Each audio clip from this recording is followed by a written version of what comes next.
예, 잘 들리시죠? 질문 있어요?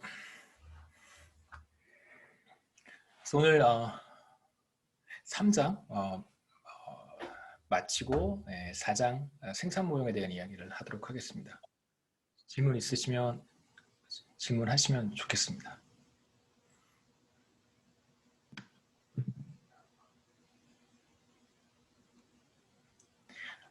예, 성장률 계산하는 거 로그를 이용해서도 할 수 있는데요. 뭐 당연히 성장률 계산하는 것은 우리가 이렇게 계산을 합니다. y0, y1, y0에서 y1으로 갈 때 몇 퍼센트 늘어났는가 보통 이제 이렇게 표시를 하죠, 우리가. 그래서 곱하기 100 하면 이제 퍼센트가 되는 것이고요. 이렇게 할 수도 있고 이제 근사적으로 로그를 활용해서 변화율 혹은 증가율을 계산할 수 있습니다. 첫 번째 example은 한국 경제의 GDP가 매우 안정적인 상태에 있다. 우리가 나중에 이걸 steady state에 있다라는 표현을 사용할 텐데 그냥 제가 간단하게 소개를 한 겁니다. 나중에 우리가 steady state라고 하는 것이 뭐 어떤 상태인지 구체적으로 정의할 거고요. GDP 수준이 Y0라고 한번 해보죠. 그런데 팬데믹이라든가 혹은 석유값 상승 등과 같은 부정적인 충격으로 인해서 GDP가 1% 하락했다라고 하면 새로운 GDP Y1은 어떻게 표현할 수 있을까? 뭐 여러 가지 방법이 있는데요. 우선 이렇게 한번 해볼 수 있습니다. 요식과 요식은 사실상 본질적으로 같은 식이죠. 그렇죠? 1% 하락했다라고 한다면 이제 y1은 y0에서 1-0.01 이렇게 하면 됩니다. 요식과 이 두 식은 사실 같은 거고요.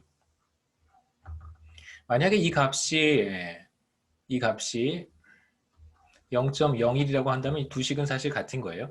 그래서 양변의 자연 로그를 취하면 left hand side는 로그의 y1이 될 것이고 그 다음에 right hand side는 이제 곱셈으로 되어 있잖아요. y0 times 1 마이너스 0.01이니까 자 이것은 로그를 취하면 로그 플러스 로그로 나눠줄 수 있어요. 로그에 1 마이너스 0.01 그런데 1 플러스 something 혹은 뭐 1 마이너스 something이고 something이 굉장히 작은 값을 갖는다고 한다면 0.01이면 굉장히 작은 값입니다. 그러면 이건 근사적으로 마이너스 0.01과 같다고 하는 것이 이제 로그의 성질이고요. 그래서 우리가 얻은 결과는 right hand side의 로그 y0를 왼쪽으로 넘겨주면 로그의 y1 마이너스 로그의 y0 이게 바로 마이너스 0.01이 되겠죠. 그래서 이런 식으로 두 기간 사이에 어떤 변수의 변화율 혹은 뭐 증감률, 증가율 이러한 것들을 이제 로그 마이너스 로그의 형태로 우리가 표현할 수도 있습니다. 그래서 이제 새로운 GDP의 로그 값과 원래 GDP의 로그 값의 차이가 바로 GDP의 증감률이라고 할 수 있고요. 두 번째 example은 2020년 1분기 GDP의 자연 로그 값에서 자연 로그 경작에서는 로그라고 쓰면 다 자연 로그예요. 그냥 상용 로그 이런 거 쓰지 않습니다. 로그의 베이스가 그 natural exponential이라고 하는 그러니까 2죠. 2를 쓰지 않는 로그는 경작에서 거의 사용하지 않습니다. 99.9% 확신하건데 그런 로그는 쓰지 않습니다. 베이스가 무조건 2예요. 2020년 1분기 GDP의 로그 값에서 2019년 1분기 GDP의 로그 값을 빼면 우리가 이제 무슨 얘기를 할 수 있을까요? 1년 사이에 GDP가 얼마나 변화했는지를 얘기할 수 있는데 보통 이제 GDP는 우리가 가장 짧게 측정을 하는 기간이 한 분기예요. 매 분기마다 GDP를 측정을 해서 발표를 합니다. 그래서 한 해를 우리가 지금 2019년과 2020년을 생각하고 있으니까 여기가 2020년이라고 생각해 보시고 여기가 2019년이라고 한번 생각해 보시죠. 시간은 이렇게 흘러요. 그러면 2020년 1분기 first quarter가 여기고요. 여기가 이제 second quarter, third, last quarter가 되겠죠. 그 다음에 2019년도 마찬가지로 여기가 first quarter예요. 지금 우리가 비교하고 싶은 건 뭐냐면 2019년의 first quarter와 2020년의 first quarter 사이의 GDP의 이제 변화율을 계산하고 싶단 말이에요. 사실은 이러한 비교를 하는 이유가 있습니다. 보통 뭐 국가에 따라서 혹은 뭐 내가 무엇을 보고 싶은가에 따라서 보고 싶은 것에 따라서 이제 마음껏 계산을 좀 다르게 할 수는 있겠죠. 우리가 지금 하고 싶은 건 뭐냐면 2020년 first quarter의 GDP와 사실 바로 직전 시점이죠. 그렇죠? 예. 2019년 마지막 쿼터의 GDP 두 시점 사이의 GDP가 얼마나 변했을까? 이것도 사실은 이제 관심을 갖는 변수 중에 하나인데 우리가 왜 1년 전 같은 분기의 GDP랑 비교를 하냐면 이제 보통 이런 비교를 많이 합니다. 예. 같은 시기인데 1년 전의 GDP와 이제 비교를 하는 거예요. 그 비슷한 사례가 뭐냐면 지금 우리가 3월 달이니까요. 자, 2월에서 3월 사이에 어떤 취업자 수가 변했을 거예요. 그러면 2월에서 3월의 사이에 취업자 수가 변했는데 얼마나 변했는가를 우리가 이제 얘기할 수 있습니다. 근데 우리의 목적은 뭐냐면 이게 많이 변한 건지 적게 변한 건지를 이제 비교하고 싶어요. 그럼 비교 대상이 되는 게 가장 좋은 비교 대상은 1월에서 2월 사이의 변화와 2월에서 3월 사이의 변화를 비교하는 것보다는 보다 더 좋은 비교는 1년 전으로 거슬러 올라가서 2월과 3월 사이의 변화를 비교하는 것이 좋습니다. 그러니까 왜냐하면 계절적인 요인이 사실 존재할 수 있는 거니까요. 1월과 2월 사이에 보통 이제 설 연휴가 1월, 2월 사이에 껴있단 말이에요. 그래서 1월과 2월 사이의 변화, 계절적 요인이 존재합니다. 명절이라든가 할러데이 혹은 뭐 여름 휴가, 뭐 이런 추석 이런 것들이 다 포함이 되어 있어서 그 1월과 2월 사이의 변화와 2월과 3월 사이의 변화를 이렇게 맞바로 비교하는 것은 사실 애플과 오렌지를 비교하는 것과 크게 다르지 않아요. 물론 이렇게 비교해도 괜찮습니다. 저는 이렇게 비교하는 걸 개인적으로 더 좋아해요. 계절적 요인 같은 것도 다 이제 고려해야 된다는 게 제 개인적인 생각이긴 하지만 한국은행이라든가 통계청에서 공표하는 어떤 데이터는 바로 전 시점의 변화와 이번 시점의 변화를 비교하지는 않습니다. 여러분이 한국은행이나 미디어를 통해서 접하게 되는 거시경제 지표의 변화는 대체로 2월에서 3월의 변화를 비교하기 위해서는 지난 시점에서 2월에서 3월의 변화와 이제 비교하는 거예요. 그래서 이걸 우리가 뭐라고 표현하냐면 전년 동기 대비 이런 표현을 씁니다. GDP도 마찬가지예요. 전년 동기 대비 조금 더 정확히 표현하면 1년 전에 3월 달과 지금 3월 달을 비교하겠다는 거죠. 그렇죠? 1년 전에 2월 달과 지금의 2월 달을 비교하겠다는 것입니다. 지금의 2월과 3월을 비교하는 것이 아니고요. 전년 동기 대비라고 표현을 하고 지금 우리가 하고 싶은 것은 지난 분기와 이번 분기 사이의 변화를 비교하면 이제 계절적 요인이 포함이 되어 있으니까 뭐 연휴라든가 크리스마스 그 다음에 이제 신년 그 다음에 퍼스트 쿼터에는 설도 들어가 있으니까요. 이런 이제 새 학기 이런 것도 다 포함이 되어 있기 때문에 퍼스트 쿼터와 지난 시점의 마지막 쿼터를 비교하는 것은 계절적 요인이 작용을 해서 정확한 비교가 뭐 이루어지지 않을 수 있다 이런 생각을 갖고 1년 전에 같은 시점에 GDP와 비교하는 것이 이제 한국은행이라든가 통계청이 취하는 방법입니다. 전년 동기 대비라고 하고요. 1년 전, 그렇죠? 전년, 동기가 같은 기간이라는 뜻입니다. year on year라고 보통 표현하기도 하는데요. YOY라고 표현하면 year on year라고 해서 전년 동기 대비 뭐 이렇게 이야기를 합니다. GDP 성장률을 계산해 볼 수 있는데 사실 정확히 표현하면 사실 T 플러스 4라고 쓰는 게 조금 더 정확한 표현이기는 해요. 근데 4분기 뒤니까 그래서 여기가 T라고 하면 T 플러스 여기가 T 플러스 1, 그렇죠? T 플러스 2, T 플러스 3, T 플러스 4가 되겠죠. 분기 데이터니까. 그래서 정확히 쓰면 사실 T 플러스 4라고 써도 상관없고요. T 플러스 1이라고 해도 상관없습니다. 그래서 전년 동기 대비 GDP의 증감률을 우리가 계산해 보고 싶다. 그러면 뭐 이렇게 표현할 수 있고요. 이제 이걸 로고로 변환해 보면 어떻게 제가 계산을 했냐면 이렇게 계산을 했습니다.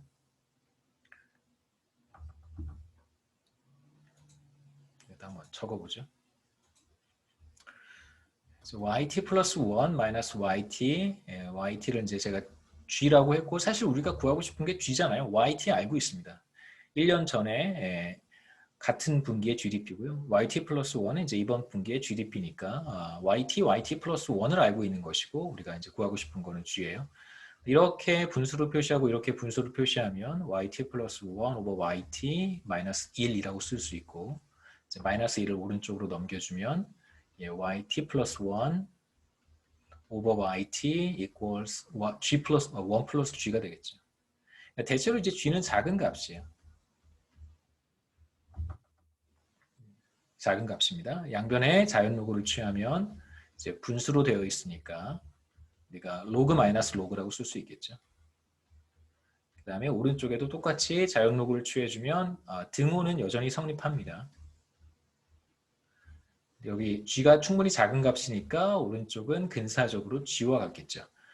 그래서 전년 동기 대비 GDP의 증감률을 계산하고 싶다면 이런 방식으로 계산할 수도 있고 그 다음에 두 값의 자연 로그를 취해서 그냥 빼주면 근사적으로 전년 동기 대비 GDP 증감률을 우리가 계산할 수 있습니다.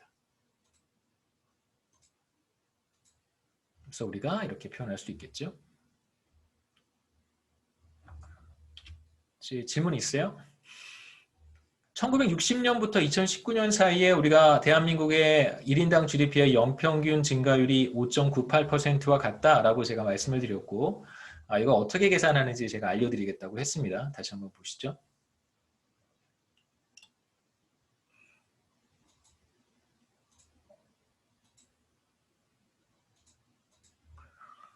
자, 한번 이거 생각해 보시죠.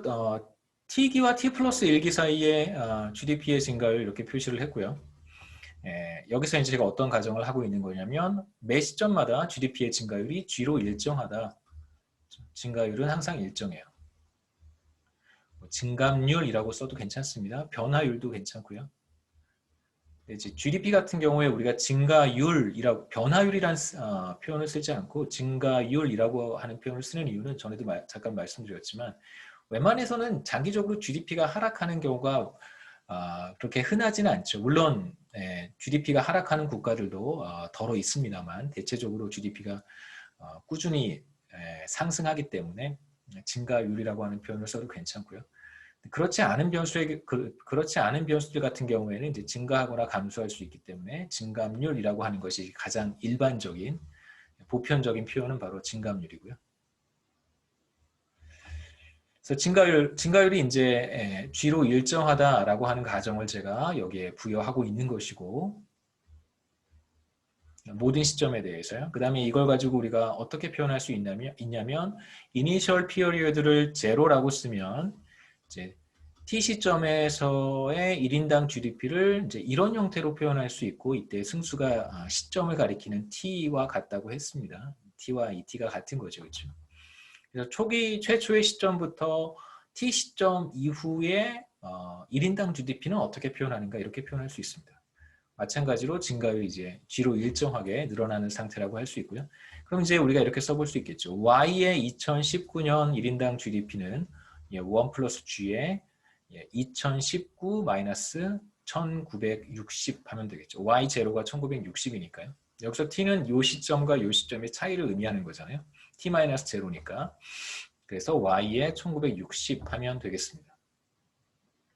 뭐 다 됐죠. 그렇죠? 예. 이 승수는 2019-1960이니까 59가 됩니다. 59승. 자, 이 식을 풀면 우리가 2019년에 1인당 GDP 알고 있고 1960년에 1인당 GDP를 알고 있으니까 이 식을 이제 G에 대해서 계산하면 우리는 연평균 1인당 GDP의 증가율인 G를 계산할 수 있습니다. 여기서 G는 연평균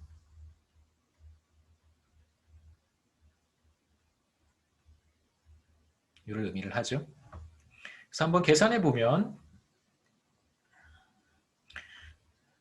2019년 그렇죠? 1 플러스 G의 59승 Y 1960 정확하게 계산을 할 수도 있고 뭐 로그를 취해서 근사값으로 계산할 수 있겠습니다만 정확히 계산해 보죠. 양변을 1960으로 나눠주고요.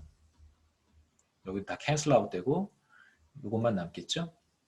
그래서 이번에는 59승이 있으니까 양변에 59분의 1승을 취합니다. 이렇게 59분의 1승 그 다음에 1 플러스 G의 59승에 전체 59분의 1승을 취해주면 승수의 승수를 취하면 승수끼리는 곱해지니까요. 그래서 59승과 59승을 취하는 값에 다시 59분의 1승을 취하면 이건 이 둘이 곱해서 1이 될 테니까 1 플러스 G만 남겠죠. 그래서 제가 양변에 59분의 1승을 취한 것입니다. 다 됐습니다. 그러면 이제 G는 뭐와 같냐면 G는 양변에서 1을 빼주면 되니까 2019년에 1인당 GDP를 1960년에 1인당 GDP로 나눈 다음에 59분의 1승을 하고요. 마이너스 1을 하면 이제 우리가 5.98% 대략 6%에 가까운 값을 구할 수 있습니다.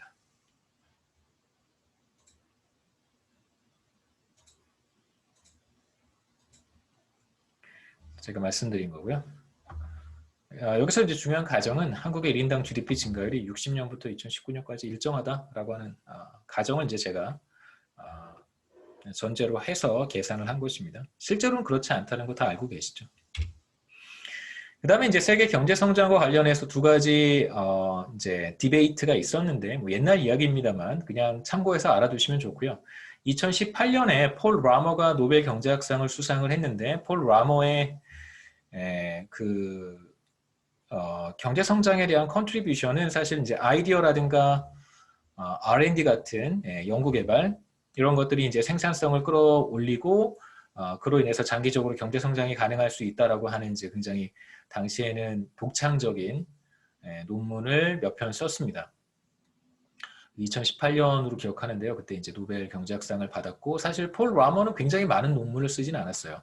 몇 편 논문을 썼는데 70, 80년대 그 논문들이 매우 큰 거시경제학과 경제 성장에 있어서 굉장히 큰 이제 파장을 일으켰던 굉장한 컨트리뷰션을 만들었던 논문이기도 합니다.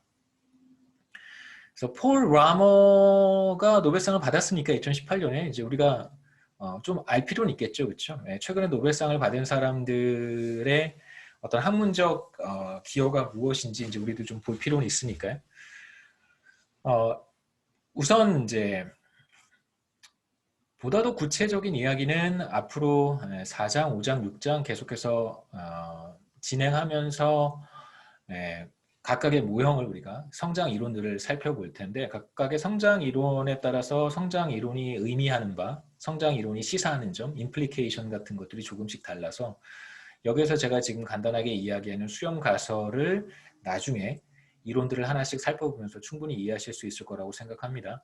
우선 첫 번째는 수렴 가설이라고 하는 것이 있는데 당시에 사람들이 생각했던 어떤 수렴 가설이라고 하는 것은 convergence hypothesis라고 얘기하는데 당시에 이제 꽤 과거의 이야기입니다. 1980년대 그 즈음에 가서는 사람들이 어떤 생각을 가지고 있었냐면 적어도 매크로 이코노믹스 그다음에 그로스를 하는 사람들 사이에서는 소득 수준의 차이가 분명히 존재하죠. 어떤 국가는 1인당 GDP가 굉장히 높고 어떤 국가는 1인당 GDP가 굉장히 낮은데 충분한 시간이 흐르면 두 국가 사이의 이제 소득 수준이 대체로 비슷한 수준으로 수렴할 것이다. 그러니까 no matter what이에요. no matter what 무조건 다 수렴할 것이다. 이게 바로 그 absolute convergence라고 하는 논의였습니다.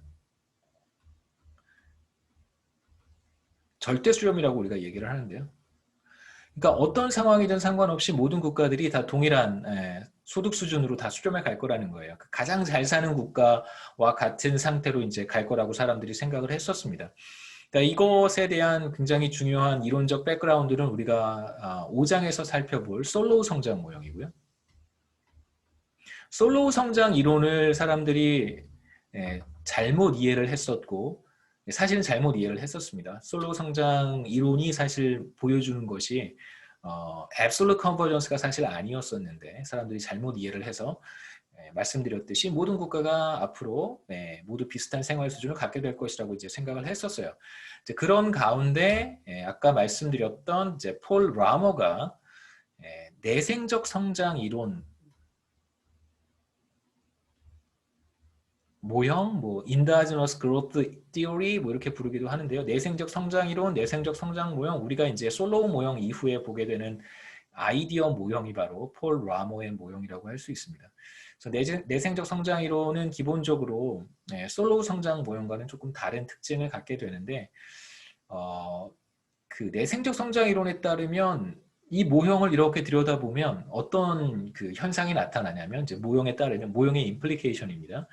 만약에 세상이 이 모형과 같이 작동을 한다면 소득 수준이 낮은 국가는 계속해서 낮은 상태로 머물러 있을 수 있고 소득 수준이 빠르게 증가하는 국가는 GDP가 빠르게 늘어나는 현상이 이 내생적 성장 이론에 의해서 표현될 수 있어요. 이 이론이 의미하는 바는 국가 간의 소득 격차가 시간이 흘러감에 따라서 점점 벌어질 수 있다는 이론입니다.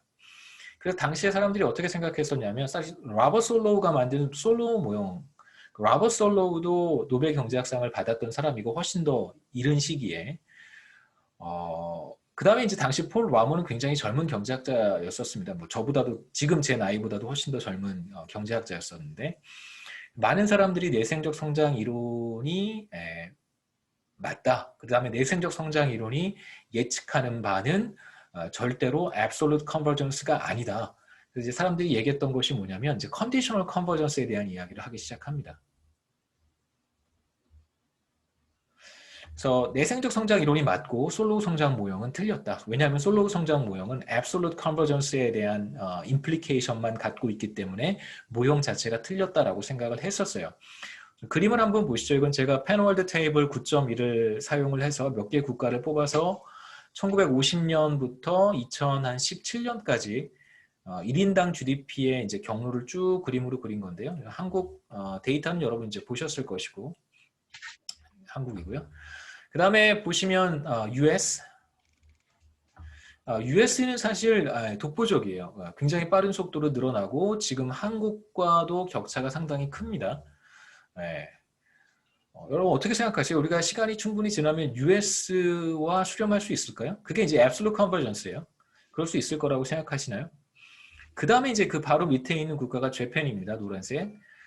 재팬 같은 경우에도 1990년대까지 그러니까 재팬 이코노미가 굉장히 빠른 속도로 성장했던 시기가 이제 70년대, 80년대인데요. 그때 이제 US GDP, 1인당 GDP에 가까이 갈 것이다 라고 많은 사람들이 생각했었어요. 그런데 그 이후에 90년대, 잃어버린 10년, 그 다음에 다시 로스트 데케이드, 그 다음에 2000년대 다시 한번 잃어버린 10년이 두 번 반복이 됐죠.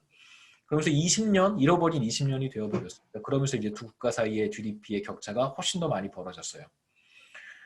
US 이코노미 같은 경우에는 90년대 중반부터 빌 클린턴이라는 대통령이 집권했던 기간에 닷컴 같은 이제 IT 쪽의 눈부신 발전이 물론 이제 버블도 있었지만 눈부신 발전으로 인해서 당시에 경제 성장이 엄청나게 빠른 속도로 그래봐야 물론 이제 한 4% 정도지만 4%도 어마어마한 겁니다. 우리는 지금 4%도 달성하지 못하니까.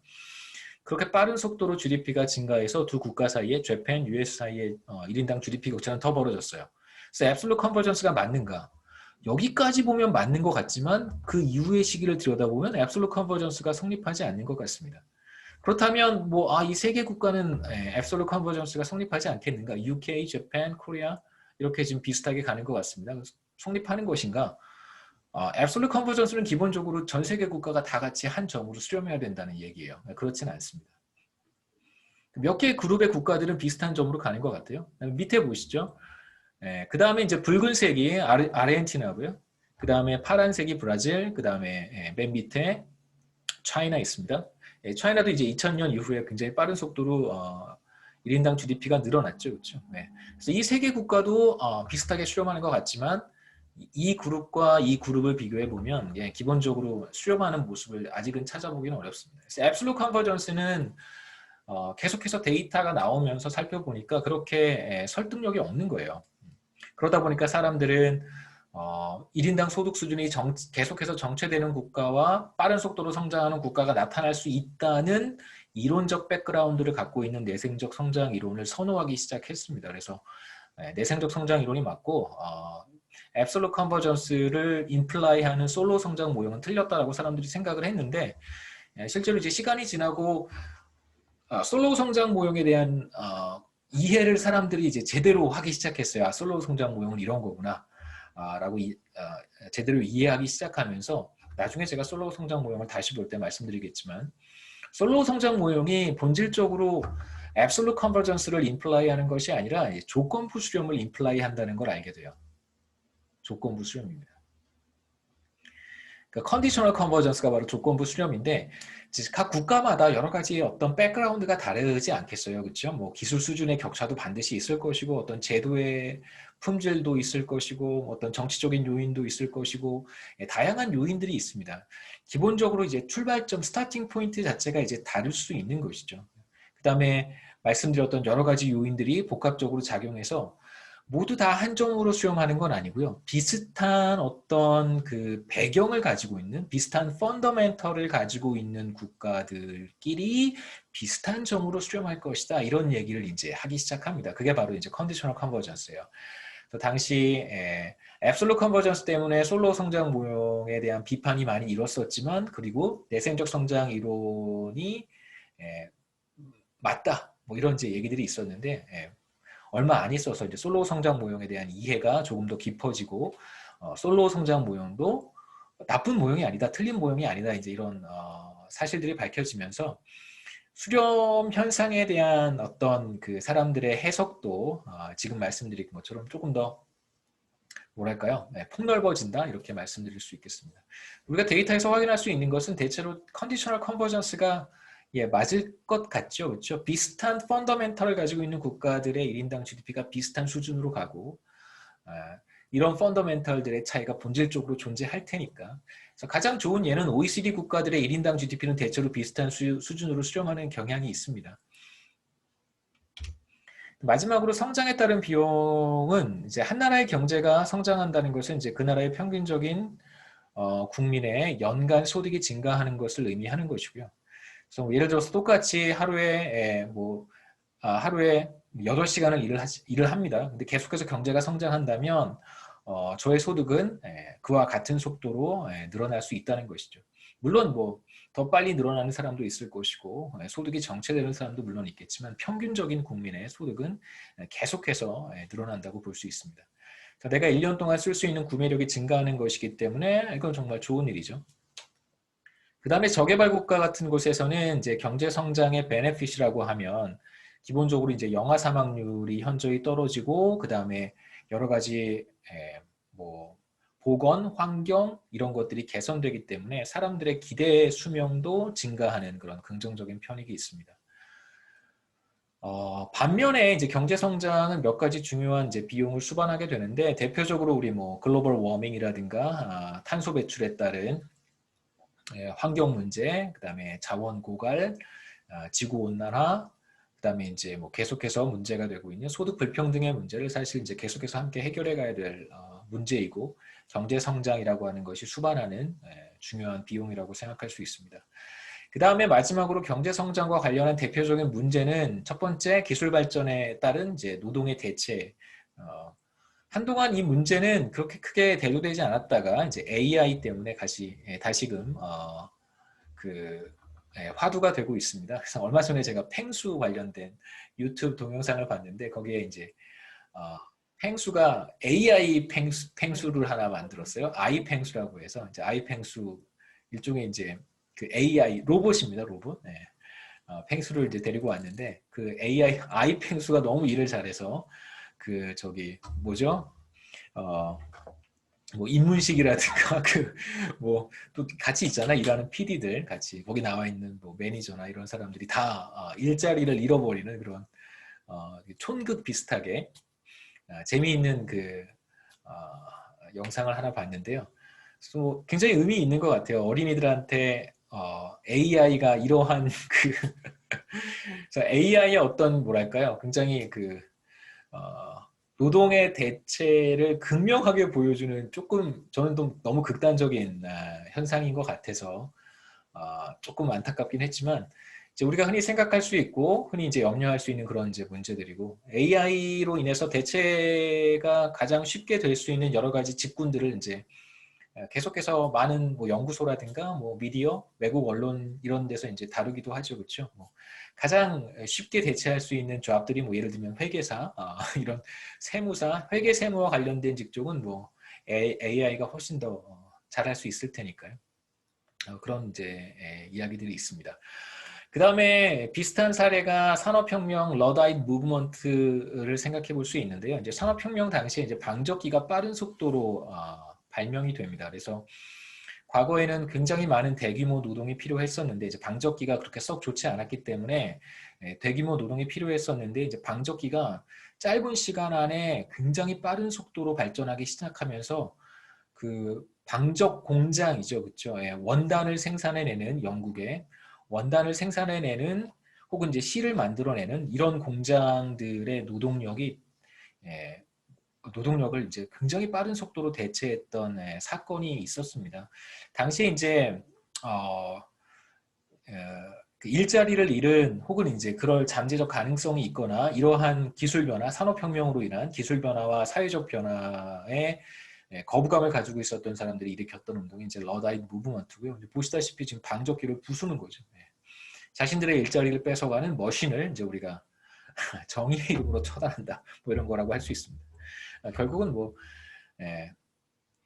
기술 발전의 어떤 그 거대한 조류를 사실 이런 러다인 무브먼트가 제지할 수는 없는 것이죠. 그 다음에 기술 발전이라고 하는 것이 단순히 뭐 노동력을 단순 대체한다라고 생각하는 것은 굉장히 나이브한 생각이고요.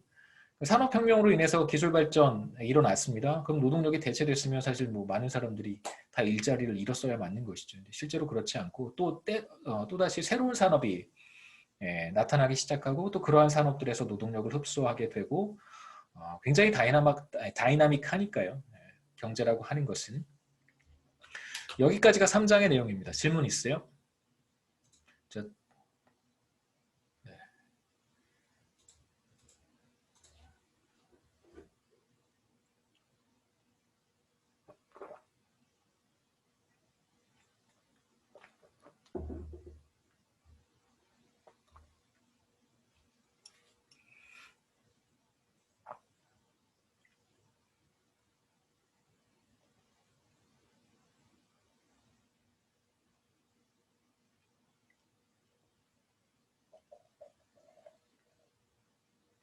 지금 몇 명이 강의를 수강하고 계신가요?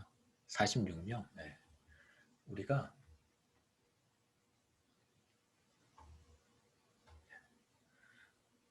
여러분 그 제가 중간 시험 이거 잠시만요. 잠깐 제가 하나 적어 놓을게요.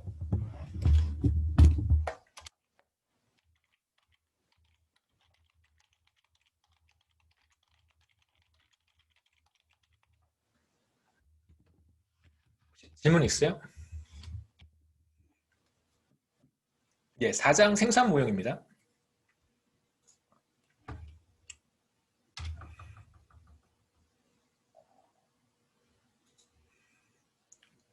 원래 제가 대면 강의 할 때도 이렇게 출석 체크를 원래 안 하는데요. 저는 출석 체크 안 합니다. 그 대면 강의 할 때도 안 했는데 혹시 뭐 어떤 날 학생들 숫자가 좀 적으면 강의실에 그러면 제가 시험 문제 이렇게 하나씩 알려드리고 그랬었어요.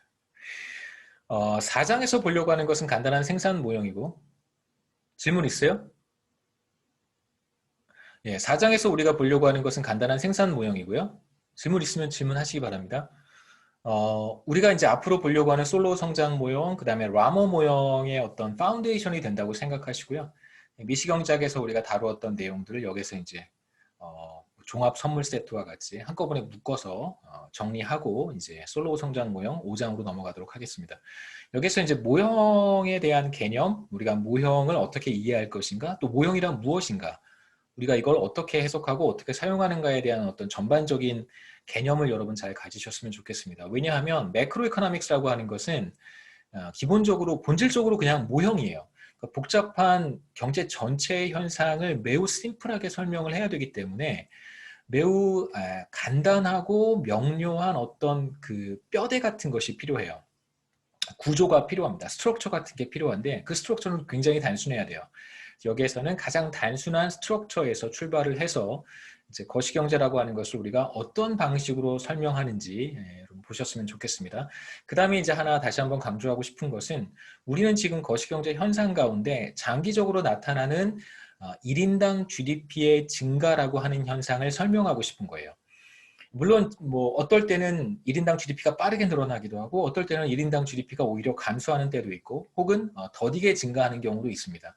그러한 현상은 우리가 후반부에 가서 중간 시험 즈음에 가서 경기 변동 이론에 대한 이야기를 할 때 단기에 나타나는 1인당 GDP의 변화를 말씀드리도록 할게요. 생산 모형에서는 이제 두 가지 생산 요소를 투입해서 하나의 재화를 생산하는 아주 단순한 형태의 모형을 여러분들께 소개하도록 하겠습니다. 생산되는 재화도 한 가지고 굿은 하나의 재화만 생산하고 그 다음에 투입되는 생산 요소는 두 가지입니다. 노동이라고 하는 레이버와 자본 캐피탈이에요. 그래서 우리는 간단한 예를 생각해 보려고 해요. 커피를 생산하는 기업의 이름은 자바고요. 이 자바는 국가라고 생각하셔도 돼요. 하나의 국가가 하나의 거대 기업으로 이루어져 있다라고 생각하셨으면 좋겠습니다. 커피 생산에 투입될 수 있는 노동은 L 바로 일정이에요. 그러니까 노동 공급량이 일정하다라고 생각하시면 됩니다.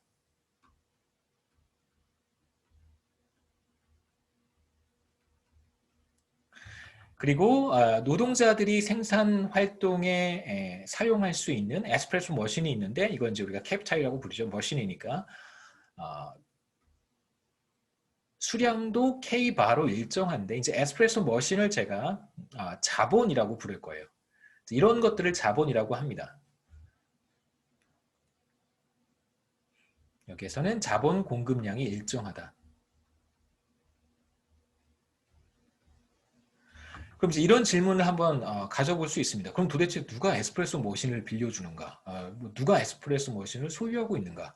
뭐 자바가 가지고 있어도 괜찮고요. 근데 사실 자바는 회사 이름이잖아요. 회사 간판이기 때문에 어떤 실체가 있는 것은 아닙니다. 사람이 아니라는 것이죠.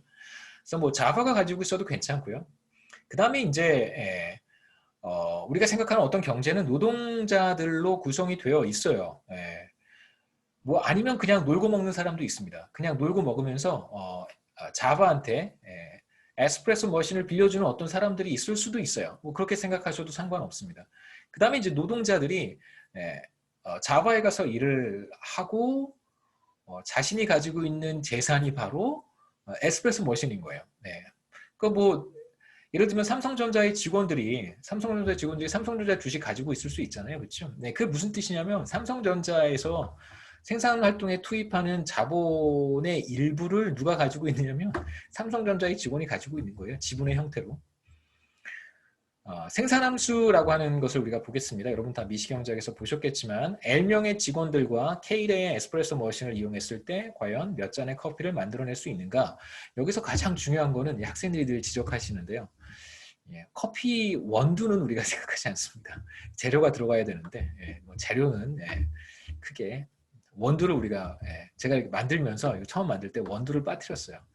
나중에 이제 원두를 넣으려고 하니까 이게 좀 말이 안 되고 이그젠플을 또 바꾸려고 하니까 4장 전체를 바꿔야 돼서 그냥 원두는 그냥 그냥 있는 것으로 밖에 나가면 저렇게 커피 농장이 있어서 그냥 거기서 따다가 커피를 넣으면 된다. 뭐 볶긴 해야겠지만 그런 상황을 생각해 보시면 되겠습니다. 자바는 자신의 생산함수를 활용해서 커피를 만들어 판매를 하는데요. 이때 이제 이윤을 극대화하기 위해서 몇 명의 바리스타를 투입하고 몇 대의 에스프레소 머신을 투입할 것인지를 이제 결정을 하겠죠. 생산함수는 이런 형태의 컵 더글러스 생산함수를 우리가 사용하도록 하겠습니다. 이렇게 표현하면 이건 그냥 투입 요소가 K와 L인 생산함수다라고 하는 식이고요. 이제 Y가 바로 생산된 커피의 수량을 의미하고 그 다음에 A는 총 요소 생산성, 그러니까 자바라고 하는 어떤 이카노미 혹은 뭐 자바라고 하는 어떤 경제의 전반적인 생산성 수준을 가리키는 지표인데요. 이 지표를 우리가 총 요소 생산성, Total Factor Productivity라고 부르고 혹은 뭐 매크로 이코노미스트들은 이걸 TFP 줄여서 Total Factor Productivity라고 부르고 혹은 뭐 다른 전공 분야에 있는 경제학자들은 이걸 뭐 Multi Factor Productivity라고 부르는 사람들도 있습니다. 그냥 단순히 줄여서 생산성이라고 부르는 경우도 있는데 이걸 왜 생산성이라고 부르면 좀 헷갈릴 수 있냐면 나중에 말씀드릴게요. 그래서 보통은 이걸 그냥 TFP라고 줄여서 이야기하기도 합니다. 총 요소 생산성. 그래서 일반적인 형태의 컵 더글러스 생산함수는 이렇게 생겼어요. 당연히 규모 수익 불변입니다. 규모 수익 불변 컵 더글러스 생산함수라고 하는 것은 미시공작에서 다 배우셨죠? K의 승수와 L의 승수, 지금 K와 L은 투입 요소고 투입 요소에 이제 승수가 이렇게 다 붙어 있는 형태의 생산함수를 우리가 컵 더글러스 생산함수라고 하고 규모 수익 불변이라고 하는 것은 뭐냐면 이 승수를 합쳤을 때 1이 되면 이걸 우리가 규모 수익 불변이라고 해요. 보다 더 정확한 정의는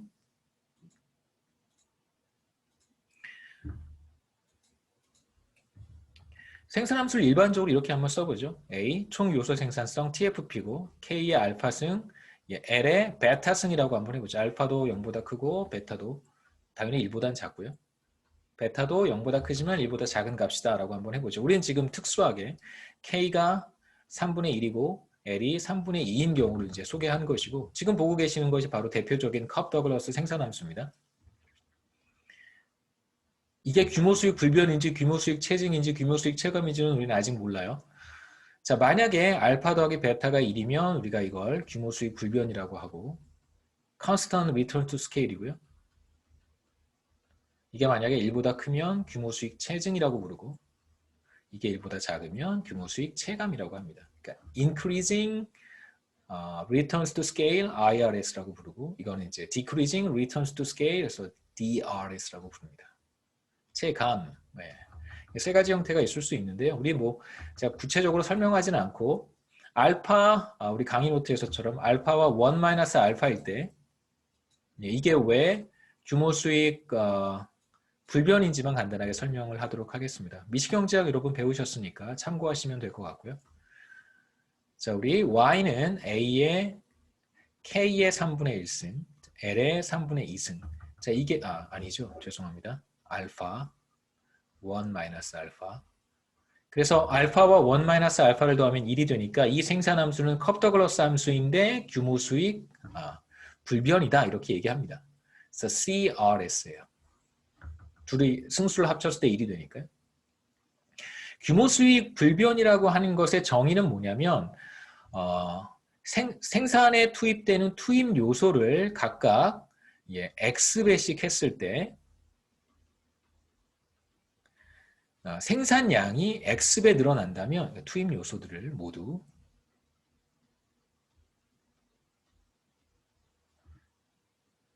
각 X배씩 했을 때 생산량이 정확히 X배 늘어나는 경우예요. 이게 바로 CRS입니다. 한번 해보죠. 자, 우리가 K도 X배를 합니다. X의 K 알파승이 되겠죠. 그 다음에 L도 X배를 해줘요. X가 2가 될 수도 있는 거고 3이 될 수도 있는 거고 뭐 1보다 작은 값이어도 상관없습니다. 2분의 1이 될 수도 있는 거고요. 자, 이렇게 했어요. 그러면 산출량이 어떻게 변할까? X배 하기 전에는 산출량이 K만큼 투입했을 때 K가 어떤 값이라고 생각하시면 돼요. 그 다음에 L만큼 투입했을 때 산출량은 이제 Y였단 말이에요. 이제 K를 X배 해주고 L을 X배 했습니다. 이제 승수가 있으니까 이렇게 승수 해주고요. 이렇게 해주면 되겠죠. 그렇죠? 네. 6의 제곱은 2 곱하기 3의 제곱이잖아요. 2의 제곱 곱하기 3의 제곱과 같습니다. 그래서 4 곱하기 9, 36이죠. 6, 6에 36, 36 이렇게 할 수 있습니다. 그래서 알파승 해주면 X의 알파, 그 다음에 K의 알파 하나 이렇게 했고요. 이쪽이고 곱하기 여기 곱하기 있습니다. 곱하기. 그 다음에 X의 1 알파 곱하기 L의 1 알파 이렇게 되겠죠.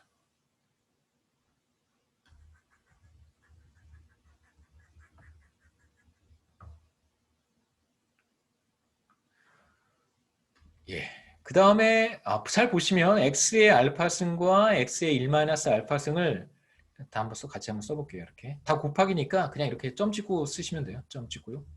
이렇게 쓰면 되겠죠. 자, 이제 이것만 잘 계산하면 됩니다. 이런 거 생각해 보시면 되겠죠. 2의 3승 곱하기 2의 4승은 2의 7승이라고 해요. 미수가 같으면 그냥 승수끼리 더하시면 됩니다. 곱셈의 경우에. 그래서 이건 X의 알파 플러스 1 마이너스 알파가 되니까 얘는 뭐와 같냐면 X와 같아지겠죠. 그냥 X가 됩니다. 정리하면 X에 K에 A가 빠졌어요. A 여기 있습니다. A 여기 있어요. A에 K의 알파, L의 1 마이너스 알파. 그래서 이건 뭐라 그랬었냐면 지금 Y잖아요. 그렇죠? X가 Y배만큼 y가 x배만큼 거리적 사회두기 이런 거죠. y가 x배만큼 늘어난다는 걸 우리가 확인할 수 있어요.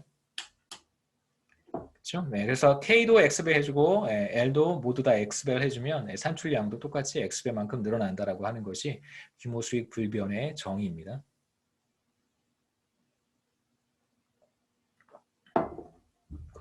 질문 있어요?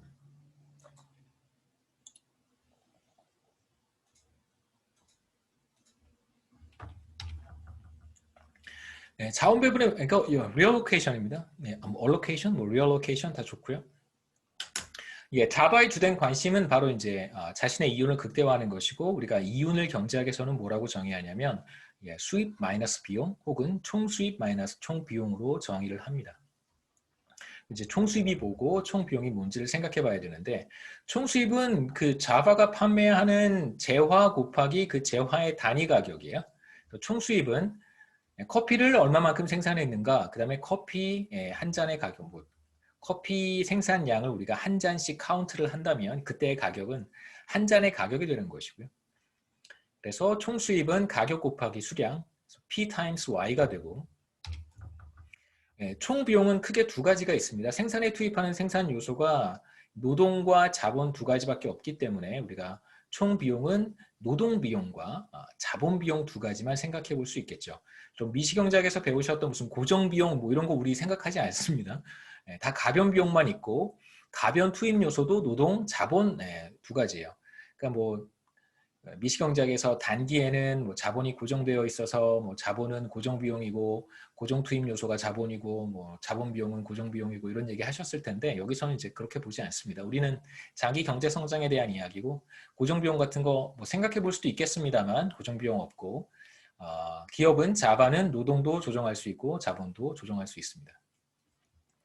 두 가지 생산 요소를 보고 있으니까 각각의 생산 요소로 인해서 발생하는 비용 두 가지, 노동 비용과 자본 비용을 생각할 수 있고요. 노동 비용이라고 하는 것은 기본적으로 노동 투입량 곱하기 투입 노동 단위 가격이에요. 그러니까 예를 들어서 제가 10시간 노동을 투입했다. 제가 자바입니다. 제가 10시간 노동을 투입했어요. 그러면 이제 시간당 임금을 곱하면 그게 노동 비용이 되는 것이죠. 제가 뭐 10명을 투입했습니다. 노동 시간이 중요한 게 아니라 물론 이제 한 사람 한 사람에 대해서 제가 샐러리의 형태로 임금을 지급한다면 그건 이제 1인당 임금 타임스 사람 숫자, 노동력 이렇게 생각할 수 있겠죠. 단위는 중요하지 않습니다만 근로자 1인당 임금, 근로자 수 이렇게 해도 노동비용이 되고요. 자, 만약에 우리가 노동시간으로 카운트하고 싶다면 시간당 임금 타임스 총 노동시간이 되는 것이죠. 뭐 단위는 그래서 보통 W라고 우리가 쓰고 이걸 임금이라고 읽지만 여기에는 이제 단위당 임금 이런 표현을 우리가 많이 써요. 왜냐하면 이 단위가 뭐냐에 따라서 그냥 우리가 플렉서블하게 부르겠다는 거예요. L이 노동시간이면 L도 그냥 unit of labor라고 하잖아요. 노동의 단위예요. 그게 사람일 수도 있고 시간일 수도 있고 뭐 아니면 퀄러티가 될 수도 있습니다. 그래서 W는 그에 상응하는 단위당 wage고 unit wage rate라고 생각하시면 되고 L은 unit of labor예요. 그렇게 우리가 부릅니다. 자바의 경우 W는 임금, L은 직원들의 숫자 아니면 뭐 총 노동시간 다 좋습니다. 자본 비용도 있고요. 자본은 이제 몇 대의 에스프레소 머신을 투입할 것인가 그러면 이제 대당 가격이 되겠죠. 그래서 자본의 단위당 임대 가격 곱하기 몇 대를 빌릴 것인가 투입하는 에스프레소 머신의 대수 이렇게 생각해 볼 수 있겠죠. 그래서 R times K, 노동 비용은 W times L이고요. 자본 비용은 R times K가 됩니다. 그래서 L은 노동 투입량, K는 자본 투입량. 아까 생산함수에 있었던 바로 그 L과 그 K에 대응하는 것입니다. 총 비용은 이 두 비용을 합쳐놓은 것이고 그 다음에 기업의 이윤은 아까 말씀드렸듯이 총수입 마이너스 총비용이니까 총수입 빼기 총비용 이게 바로 자바의 이윤이 되고 여기서 Y가 어떻게 결정이 되냐면 처음에 얘기했던 생산함수에 의해서 결정이 되는 거예요. 그래서 K와 L을 더 많이 투입하면 더 많이 투입할수록 더 많이 생산할 수 있으니까 총수입은 늘어납니다. 하지만 L과 K를 많이 투입하면 투입할수록 비용도 같이 늘어나겠죠. 그럼 어느 선에선가 이윤을 극대화하는 K와 L의 조합을 찾을 수 있을 거예요. 그것이 바로 자바의 이윤 극대화 문제입니다. 자, 이제 모든 시장은 완전 경쟁적이에요. 재화 시장, 커피 시장은 완전 경쟁적이에요. 그렇기 때문에 물론 이제 자바 이카노미에 자바밖에 없다고 가정을 했지만 뭐 해외에서 호시탐탐 다국적 커피 기업들이 진입을 하려고 하고 있다. 뭐 아주 쉽게 진입할 수 있다라고 한다면 완전 경쟁적인 시장이라고 우리가 생각해 볼 수 있겠죠. 그래서 커피 시장 완전 경쟁적입니다. 그 뜻은 뭐냐면 자바는 P라고 하는 커피 가격을 주어진 것으로 받아들여야 된다는 뜻이고요. 두 번째, 생산 요소 시장, 노동 시장과 자본 시장은 모두 완전 경쟁적이다라고 가정할 텐데 그건 뭐냐면 노동 시장도 완전 경쟁적이기 때문에 자바는 레이버 마켓에서의 임금을 결정할 수 없어요. 그냥 주어진 것으로 받아들여야 되고 마찬가지로 자본시장에서 에스프레소 머신의 가격도 결정할 수 없습니다. 영향력을 행사할 수 없어요. 그래서 임대료 혹은 뭐 렌트 R도 주어진 것으로 받아들여야 됩니다. 그래서 자바는 이 세 가지 시장에서 모두 프라이스 테이커예요. P도 주어진 것으로 받아들이고 W도 R도 주어진 것으로 받아들입니다. 생산함수에서 생산에 투입되는 요소는 노동과 자본 두 가지밖에 없습니다.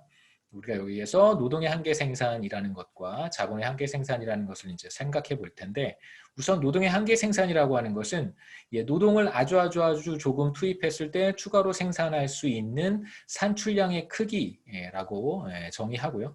조금 더 포멀하게 이야기를 하면 노동을 한 단위 더 투입했을 때 노동 투입량을 한 단위 늘렸을 때 추가적으로 늘어나는 생산량의 크기, 추가적인 생산량 이렇게 정의합니다.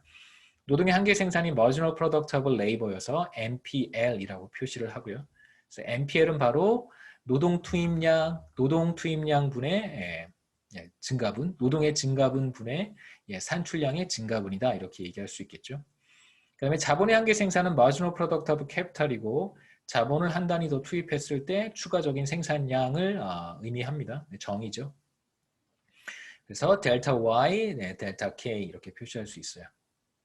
생산함수를 우리가 알고 있으니까 구체적으로 자본의 한계 생산과 노동의 한계 생산을 제가 구해보도록 하겠습니다. 다음 슬라이드에서. 자 이제 델타가 아주 작은 값이라면 델타는 보통 작은 값을 의미할 때 사용하는 수식 기호고요. 그렇죠? 아주 작다면 이제 우리가 수학에서 미분의 개념을 사용하게 됩니다. 그래서 델타 대신에 보통 D를 쓰죠. 그렇죠? 네.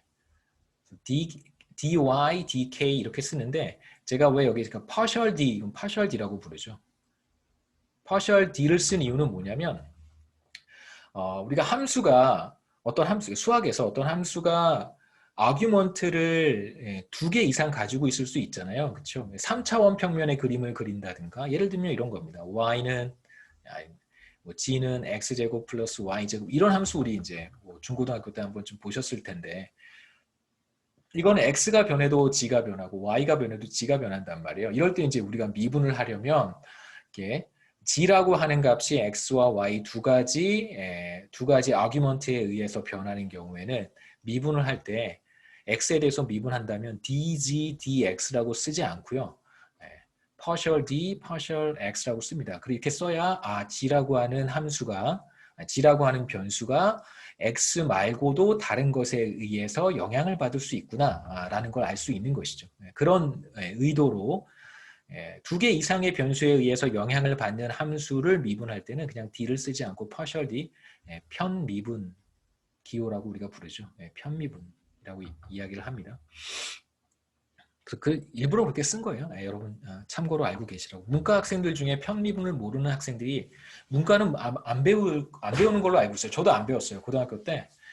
저 이제 그 대학에서 저희는 이제 복수 전공이라는 게 없어가지고 뭐 전공 경제학이고 저는 부전공은 할 수 있었는데 부전공은 반드시 해야 됐었습니다. 저는 저희 때는 저희 학교 제가 다녔던 대학에 저희 학생들은 저는 수학을 부전공을 해서 나중에 알았죠. 이거 이과 학생들은 다 배우는 거더라고요. 편미분. 생산함수를 알고 있으니까 우리가 실제로 한번 자본의 한계 생산과 노동의 한계 생산을 찾아볼 수 있겠죠.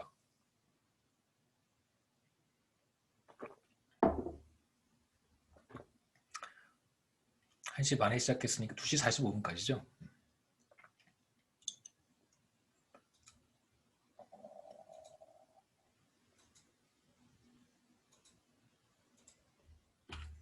노동의 한계 생산부터 한번 계산해 보겠습니다. 생산함수는 이렇게 생겼고요. 자, 노동의 한계 생산은 L에 대해서 미분하면 돼요. 그럴 때 다른 하나의 변수가 또 있잖아요. K라고 하는 것이 있습니다. 근데 그때는 변수가 여러 개 있을 때 우리가 어떤 하나의 변수의 변화에 따른 Y의 변화를 보고 싶을 때는 우리가 관심을 갖는 변수 이외에는 다 그냥 상수라고 생각하시면 돼요. 그래서 K는 그냥 어떤 값을 갖고 있다. 무시하시면 됩니다. 이건 무시하는 거예요. 무시하는 게 0이라고 두라는 얘기가 아니라 얘는 그냥 가만히 있는 거예요. 가만히 있어. L에 대해서 미분하시면 자, 뭐 Y는 L의 3분의 2승 미분하는 건 어렵지 않잖아요. 그렇죠? 네, 3분의 2가 자, 이걸 한번 해보겠습니다. partial dy에 partial dl 그냥 dy dl입니다. L에 대해서 미분하면 이게 바로 노동의 한계 생산 marginal product of labor고요. 계산해 보면 3분의 2가 앞으로 이렇게 내려오겠죠. 미분하면 그 다음에 이 괄호 안에 있는 거 그대로 내버려 두시고요. 자, L에 3분의 2승 빼기 1 하면 됩니다. 다 알고 계시죠? Y는 X의 제곱 미분할 때 이 앞에 써주고 2 빼기 1 하면 되잖아요. 승수에서 하나 빼주면 되니까 똑같습니다. 자, 3분의 2에 A에 K의 3분의 1승 여기 똑같아요. 얘는 변하지 않습니다. L에 3분의 2 빼기 1 하면 마이너스 3분의 1. 그 다음에 여러분 이런 것도 알고 계시죠? X의 마이너스 1승은 뭐와 같냐면 1 X와 같습니다. 네. 그렇죠? X의 마이너스 2승은 X 제곱분의 1과 같고요. 그래서 마이너스 띄고 분모로 내려가면 돼요. 마찬가지로 마이너스 띄고 분모로 내려가면 어떻게 되냐면 A의 K의 3분의 1승 그 다음에 마이너스 띄었으니까요. 분모로 내려가면 3분의 1승 이렇게 쓸 수 있죠. 그래서 마지노 프로덕터블 레이버는 우리가 지금 사용하려고 하는 컵 더글러스 규모 수익 불변 컵 더글러스 생산함수의 경우에 L이 늘어나면 MPL은 떨어지겠죠. 자, L이 늘어나면 MPL이 떨어집니다. L이 분모에 있으니까. 그 다음에 하나 더 해보죠. 자, 생산함수 이렇게 주어져 있고 이번에는 자본의 한계 생산을 찾아보겠습니다. 1/3죠. 2/3. 자, 이번에는 Y를 K에 대해서 미분하면 그러면 이게 바로 marginal product of capital이 되고요. K에 대해서 미분할 때 마찬가지입니다. 얘와 얘, 그러니까 K가 아닌 그 이외의 모든 것들은 그냥 다 주어진 값을 갖는다라고 생각하시면 돼요. 그래서 얘만 우리가 보면 되겠습니다. 3분의 1 앞으로 내려와서 3분의 1에 K에 나머지 그냥 다 써주시면 되죠. 그렇죠? 이렇게 3분의 1승 마이너스 1 하면 되고요. 나머지 이제 안 썼던 거 다시 써주면 여기에 A, 그 다음에 여기에는 3분의 1승 마이너스 3분의 1 마이너스 1은 마이너스 3분의 2와 같으니까요. 네. 같으니까 나머지는 L의 3분의 2승이 됩니다. 그래서 얘와 얘는 그대로 써주시면 돼요. 이렇게. 자, 이제 승수에 마이너스가 있으면 마이너스 띄고 분모로 보낼 수 있다고 했습니다. 얘 먼저 쓰고요. 얘 먼저 쓰죠. 네.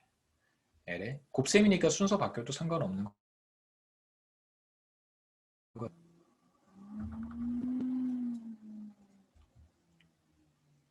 자, L 먼저 써주면 3분의 2승. 그 다음에 1/K에 3분의 2승. 제 컴퓨터가 좀 별로 좋지 않아서 중간중간에 잠깐 이렇게 프리징 될 때가 있어요.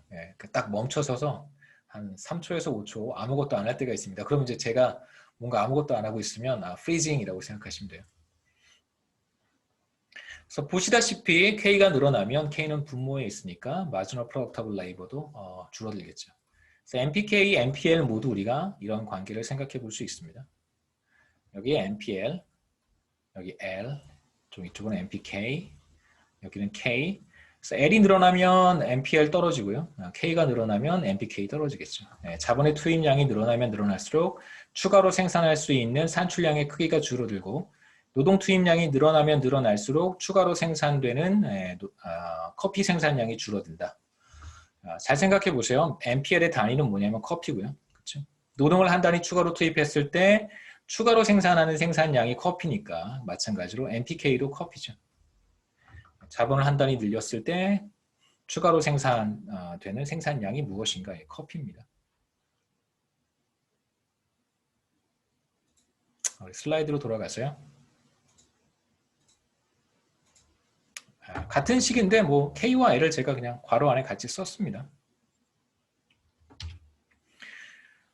그 다음에 이제 한계 생산물 가치라고 하는 개념이 있는데 한계 생산물 가치라고 하는 것은 value of 뭐 marginal product of capital, value of marginal product of labor 이런 뜻이에요. value of MPL, value of MPK니까 한계 생산물의 가치, 한계 생산물은 아까도 말씀드렸지만 커피란 말이에요. 노동을 늘렸을 때 추가적으로 늘어나는 것이 무엇이냐? 커피고요. 자본을 늘렸을 때 추가적으로 늘어나는 것이 무엇이냐? 커피죠. 그렇죠? 커피를 늘리려고 노동을 늘리고 자본을 늘리는 거니까. 그럼 이제 한계 생산물의 가치, 그 커피의 가치가 뭐냐? P를 곱하면 되겠죠. 가격 곱한 것이 바로 노동의 한계 생산물 가치고 자본의 한계 생산에다가 산출량의 가격을 곱한 것이 자본의 한계 생산물 가치입니다. 그래서 경제 내에 모두 세 종류의 재화가 존재하는데 지금 여기서 말씀드리고 싶은 것은 이제 가격에 대한 이야기예요. 과연 이제 P를 우리가 어떻게 핸들해야 될 것인가? 지금 경제 내에는 세 가지 종류의 재화만 존재합니다. 커피와 노동력과 레이버와 캐피탈, 에스프레소 머신 이 세 가지만 존재한단 말이에요. 그 다음에 이제 시장이 세 가지 존재해요. 커피 시장과 그쵸 완전 경쟁 시장이라고 했었는데 커피 시장과 레이버 마켓과 에스프레소 머신 마켓, 캐피탈 마켓 세 가지의 마켓이 존재합니다. 그렇기 때문에 마켓이 세 개니까 프라이스도 세 개 존재하겠죠. 커피 프라이스, 레이버 프라이스, 캐피탈 프라이스, 프라이스가 세 개 존재해요. 근데 문제는 뭐냐면 제가 화폐에 대한 이야기는 하지 않았습니다. 뭐 달러가 존재하는 것도 아니고 원화가 존재하는 것도 아니고 그렇다면 커피의 가격, 레이버의 가격, 캐피탈의 가격을 우리가 어떻게 표현할 수 있을까에 대한 이야기를 여기서 간단하게 살펴볼 텐데 사실상 우리는 지금 현실 경제에서는 화폐를 사용을 한단 말이에요. 근데 화폐를 여러분 하나의 재화라고 생각해 본다면 상상이 되실지 모르겠지만 화폐가 하나의 재화라고 한다면 우리는 다른 모든 재화, 굿즈 앤 서비스를 하나의 재화인 화폐로 다 표현하고 있는 거예요. 그러니까 10,000원의 가치는 10,000원이에요. 그런데 다른 재화들을 바로 그 화폐라고 하는 재화로 표현하고 있는 것입니다. 무슨 뜻이냐면 예를 하나 보시죠.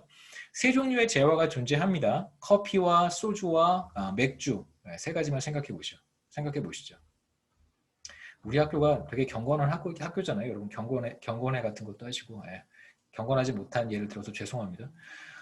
커피, 소주, 맥주 세 가지 종류의 재화가 있는데 세 가지밖에 없어요. 그럼 이제 화폐는 없습니다. 그러면 사람들이 이 세 가지 재화를 가지고 물물 교환을 할 것이고 뭐 특별히 외부적인 어떤 충격이 발생하지 않는다면 커피와 소주와 맥주 사이에 몇 대 몇의 비율로 교환되어야 하는지 그 모든 정보는 이제 시장에 다 공개가 될 거예요. 충분히 상상해 볼 수 있습니다. 물물 교환 경제고요. 외부적인 충격이 없습니다. 그렇다고 한다면 예를 들어서 소주 하나는 커피 3개와 맞바꿀 수 있어요. 소주 하나를 내가 마시고 싶다. 그러면 이제 커피 3개를 주면 소주 하나를 얻을 수 있습니다. 그러면 소주의 가격은 얼마냐? 야, 커피 3이다. 3커피다. 이렇게 부를 수 있는 것이죠. 그렇죠? 소주의 가격은 프라이스 오브 소주는 뭐냐면 3커피가 되는 거예요. 그렇죠? 그 다음에 맥주와 커피 사이의 교환 비율은 얼마냐면 맥주 하나를 사고 싶으면 커피 2잔을 줘야 돼요. 그러면 프라이스 오브 맥주는 뭐라고 쓸 수 있냐면 2커피라고 할 수 있는 것이죠. 마치 커피가 화폐가 되는 거예요. 화폐의 역할을 하는 것입니다. 그럼 커피의 가격은 얼마인가요? 1커피가 되는 거예요. 프라이스 오브 커피가 바로 1커피고요. 그러니까 커피가 화폐 단위라고 생각하시면 되는 거죠. 커피 하나의 가격은 1커피고 소주 하나의 가격은 3커피고 맥주 하나의 가격은 2커피인 거예요. 자, 이제 소주를 노동 L이라고 하고요. 맥주를 K라고 한번 해보세요. 그럼 레이버의 가격은 뭐냐면 3커피라고 할 수 있고 캐피탈의 가격은 뭐냐면 2커피라고 할 수 있는 거죠. 그래서 화폐가 존재하지 않는 어떤 경제에서 여러 개의 재화가 있다면 그 중에 하나의 재화를 화폐로 사용할 수 있다는 뜻입니다. 그래서 하나의 재화의 가격을 1로 둬요. 그럼 바로 그 재화, 지금 우리는 커피겠죠. 그 재화를 우리가 뭐라고 부르냐면 뉴머레어라고 불러요. 그러니까 가격의 역할을 하는 재화가 되는 것입니다. 실제로 현실 경제에서 그러니까 지금은 여러분 화폐를 금으로 바꿔주지 않지만 근본위 제도에서는 그러니까 브레튼 우즈 체제에서는 그렇죠. 근본위 제도에서는 기본적으로 $1를 중앙은행에 가져가게 되면 그러니까 그 FRB라고 보통 부르는데 페드에 $1로 가져가면 몇 온스의 금으로 바꿔줬어요. 그러니까 실제로 그러니까 여기에서 우리가 뭘 상상해 볼 수 있냐면 달러라고 하는 건 하나의 상품인 거예요. 일종의 커피가 되는 거예요. 그런데 다른 모든 재화가 달러로 표시가 되어 있잖아요. 그러니까 커피로 다른 모든 재화들을 표시한 것과 같습니다. 이제 물론 이제 근본위 제도가 붕괴되면서 달러는 그냥 달러일 뿐이에요. 달러를 가지고 미국 중앙은행에 가져가도 절대 금으로 바꿔주지 않습니다. 뭐 새 돈으로 바꿔주지도 않죠, 그렇죠? 우리가 이제 그런 상황을 생각해 볼 수 있어요. 여러 개의 재화가 있다면 화폐는 존재하지 않고 그러면 어떤 하나의 재화를 화폐와 같이 사용할 수 있습니다. 그래서 우리는 커피 가격을 1로 두는 거예요. 당연하죠. 커피 가격은 그냥 커피 1커피예요. 최종 재화의 가격을 1로 설정할 수 있다면 이제 한 개의 생산물 가치에서 이 P가 다 1이 되는 거잖아요. 그렇죠? 그래서 최종 재화의 가격이 1이라고 한다면 우리가 뉴머레어로 둘 수 있다면 그렇다면 노동의 한계 생산물 가치는 바로 노동의 한계 생산과 같아지고 자본의 한계 생산물 가치는 자본의 한계 생산과 같아진다라고 말할 수 있습니다. 자, 이제 기업이 어떻게 이윤 극대화를 할까? 노동과 자본을 얼마나 투입하고 노동과 자본을 얼마나 투입해야 이윤이 극대화될까? 이윤을 극대화하기 위해서는 노동과 자본을 얼마나 투입해야 될까? 이것이 바로 기업의 이윤 극대화 문제가 됩니다. 가장 단순한 그 접근 방법은 노동을 한 단위 더 투입했을 때 얻는 추가적인 수입 혹은 노동을 한 단위 더 자본을 한 단위 더 투입했을 때의 추가적인 수입 이런 것들과 노동을 한 단위 더 투입했을 때 발생하는 추가적인 비용 혹은 자본을 한 단위 더 투입했을 때 발생하는 추가적인 비용 이런 것들을 비교하는 거예요. 조금 더 구체적으로 얘기하면 커피를 하나 더 생산했을 때 내가 얻게 되는 수입이 있을 거 아니겠어요? 그렇죠? 커피 한 잔을 더 생산했을 때 그 추가적인 수입이 1이에요. 그렇죠? 그 다음에 커피를 하나 더 생산했을 때 추가적으로 발생하는 비용 이건 이제 우리가 계산해 봐야 되겠죠. 그래서 추가적인 수입이 추가적인 비용 다시 말하면 한 개 수입과 한 개 비용이 같아지는 수준까지 커피를 생산할 거예요. 그러니까 한쪽이 더 크다면 예를 들어서 커피 하나를 생산했을 때 추가적으로 얻는 수입이 추가적으로 발생하는 수입보다 크다면 이 사람은 자바는 계속해서 커피를 생산하겠죠. 비용 대비 수입이 더 크니까 만약에 뭐 $1 투입해서 $2를 지금 벌고 있는 거잖아요. 그럼 당연히 $1 투입해서 $2를 왜 안 벌겠어요? 계속해서 커피를 생산할 것입니다. 반대로 추가적인 비용이 추가적인 수입보다 더 크다면 $2를 투입했는데 그래서 커피를 생산했는데 그로부터 발생하는 추가적인 수입은 $2가 되지 않아요. 그러면 생산량을 줄여가겠죠. 너무 많이 생산하고 있다고 판단하는 것입니다.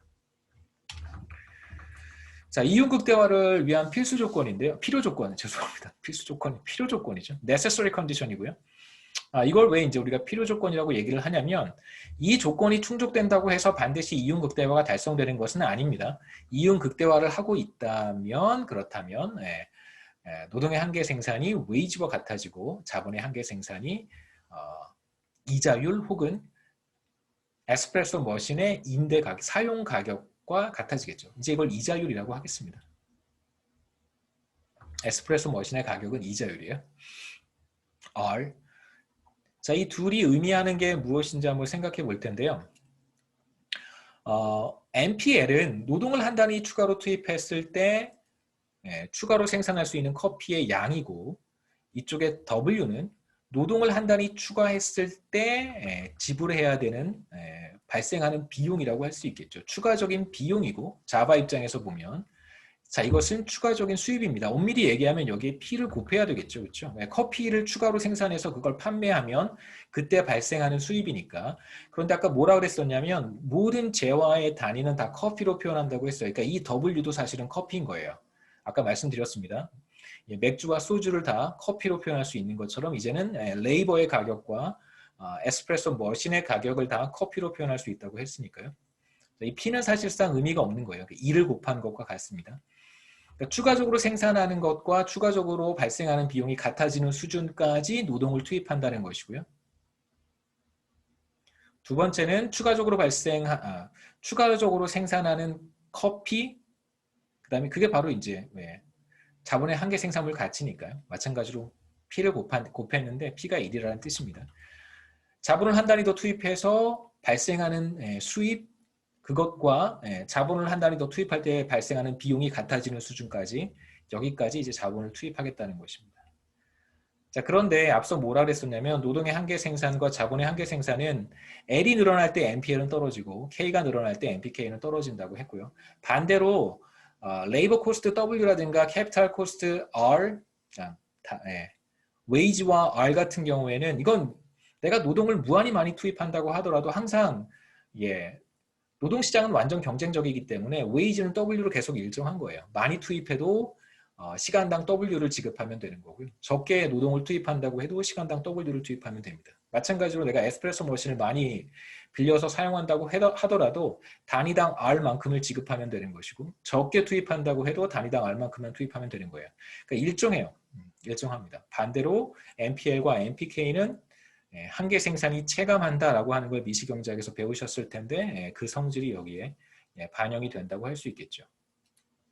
그래서 중요한 개념 하나만 소개를 하고 오늘 마치도록 하겠습니다. 노동의 한계 생산은 노동의 수요 곡선과 같아지고요. 자본의 한계 생산은 자본의 수요 곡선과 같아진다는 얘기만 좀 보고, 자, 이윤을 극대화하고 있다면 우리가 무슨 얘기를 할 수 있냐면 NPK와 NPL이 같아진다는 얘기를 했었습니다. 그렇죠? 자, 여기가 노동의 한계 생산이고요. 자, 웨이지가 이렇게 주어질 거예요. 세로축은 커피예요. 그 다음에 웨이지도 커피로 표현한다고 했습니다. 그래서 웨이지가 주어지면 이윤을 극대화하고 있는 기업이라면 노동을 어디까지 투입하냐면 여기까지 투입할 거라는 거예요. 이게 노동 수요량이 되는 거죠. 자, 만약에 웨이지가 상승한다면 어떨까? 지금 이 웨이지는 노동시장에서 결정된 임금 수준이에요. 프라이스 테이커이기 때문에 이건 자바의 문제라고 생각하시면 됩니다. 만약에 웨이지가 상승하면 자바는 노동 투입량을 이렇게 줄일 거고요. 그 다음에 웨이지가 하락하면 노동 투입량을 이렇게 늘릴 거예요. 그러니까 이 말은 무슨 뜻이냐면 NPL이라고 하는 커브 자체가 바로 노동 수요 곡선을 의미하는 것입니다. 웨이지가 높아지면 노동 투입량 줄이고 웨이지가 떨어지면 노동 투입량 늘리고, 이게 바로 NPL이 자바의 노동 수요 곡선이 되는 것이고요. 근데 경제 전체에 자바밖에 없으니까 자바의 NPL이 바로 경제 전체의 노동 수요 곡선이 됩니다. 자바의 NPL은 바로 경제 전체의 노동 수요 곡선과 같다라고 말할 수 있고요. 두 번째로 NPK도 커피고요. 이제 에스프레소 머신의 가격이 R로 주어져 있으면 시장은 완전 경쟁적이기 때문에 자바는 R을 주어진 것으로 받아들일 것이고, 이만큼 가격이 설정이 되어 있으면 이윤을 극대화하는 자바는 NPK와 R이 같아지는 수준까지 자본을 투입한다고 말씀을 드렸어요. 그러면 여기까지 자본을 투입하겠죠. 이게 자본 투입량입니다. 자, 그런데 마찬가지로 R이 상승하면, 만약에 자본시장에서 이제 R이 상승했어요. 그렇다면 자바는 자본 투입량을 이렇게 줄일 것이고, 만약에 자본시장에서 R이 결정이 됐는데 그 R이 떨어진다면 자바는 자본 투입량을 여기까지 늘리겠죠. 그래서 지금 NPK도 정확히 자본에 대한 수요 곡선을 보여주는 거예요. 이게 바로 자본 수요 곡선입니다. 자바의 자본 수요 곡선이고, 자본의 가격에 대해서 자본 투입량이 변하잖아요. 자본의 가격이 상승하면 자본 투입량이 줄어들고, 자본의 가격이 하락하면 자본 투입량이 늘어납니다. 그래서 이걸 이제 우리가 자바의 자본 수요 곡선이라고 이야기를 하고, 경제 전체에 자바 같은 기업이 많으면 모르겠는데 지금 자바 하나밖에 없기 때문에 바로 이것이 경제 전체의 자본 수요 곡선이 돼요. 그래서 여기까지 질문 있어요?